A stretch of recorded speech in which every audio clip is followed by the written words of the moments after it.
Hello बच्चों, चलिए प्रश्न पढ़ते हैं। प्रश्न दिया कि अभिक्रिया की दहलीज ऊर्जा को परिभाषित कीजिए। तो सबसे पहले बात करें इस प्रश्न में मुख्य अवधारणा की, तो देखो क्या होगी मुख्य अवधारणा। देखो क्या होगी मुख्य अवधारणा, जो इस प्रश्न में होगी वो होगी अभिक्रिया की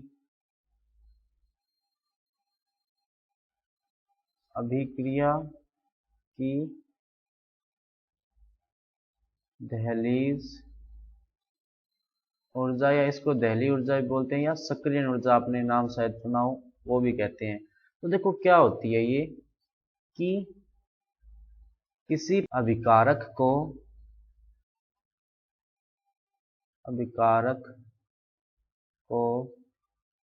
उत्पाद में बदलने के लिए, उत्पाद में परिवर्तित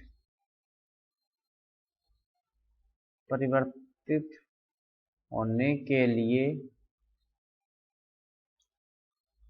दी गई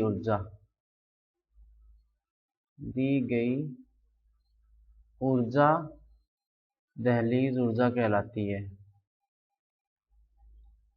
दहलीज ऊर्जा कहलाती है।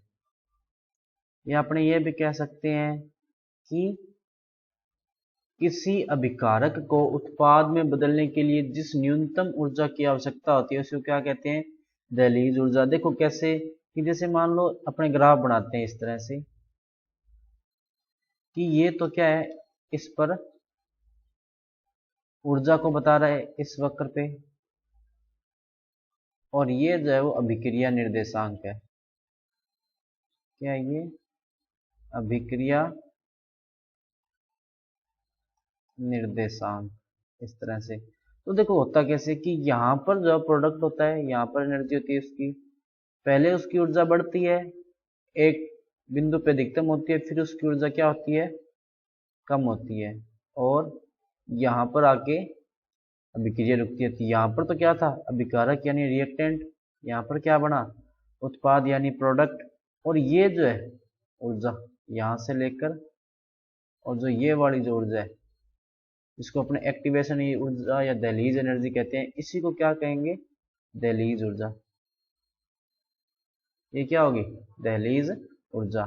तो इस बिंदु से लेकर ये वाला जो बिंदु है, मान लो ये बिंदु अपने ए मान लेते हैं और ये बिंदु अपने बी मान लेते हैं।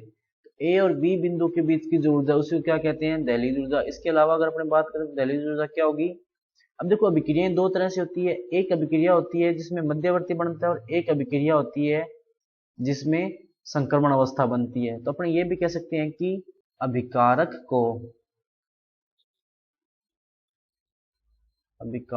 को संक्रमण अवस्था, ये वाला जो बिंदु है ये संक्रमण अवस्था की ऊर्जा को ही दर्शाता है, क्योंकि संक्रमण अवस्था की जो ऊर्जा होती है वो अभिकारक से ज्यादा भी होती है और उत्पाद से भी ज्यादा होती है। तो अपने ये भी कह सकते हैं कि अभिकारक को संक्रमण अवस्था, देखो ये जो ऊर्जा होती है ए बिंदु पे जो ऊर्जा होती है ये संक्रमण अवस्था की ऊर्जा होती है। ये ऊर्जा का मान जो है वो अभिकारक से भी ज्यादा होता है और उत्पाद से भी ज्यादा। तो अपने ये भी कह सकते हैं कि अभिकारक को संक्रमण अवस्था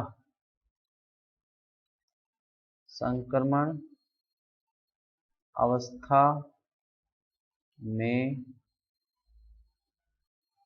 लाने के लिए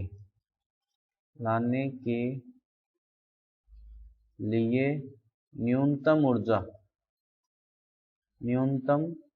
आवश्यक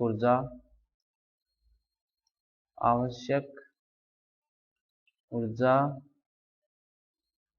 दहलीज ऊर्जा कहलाती है। दहलीज ऊर्जा कहलाती है, जिससे वह संक्रमण अवस्था जो है वो आगे उत्पाद बना लेती है। तो बच्चों ये था आपका उत्तर। मैं आशा करता हूँ आपको समझ में आया होगा। धन्यवाद।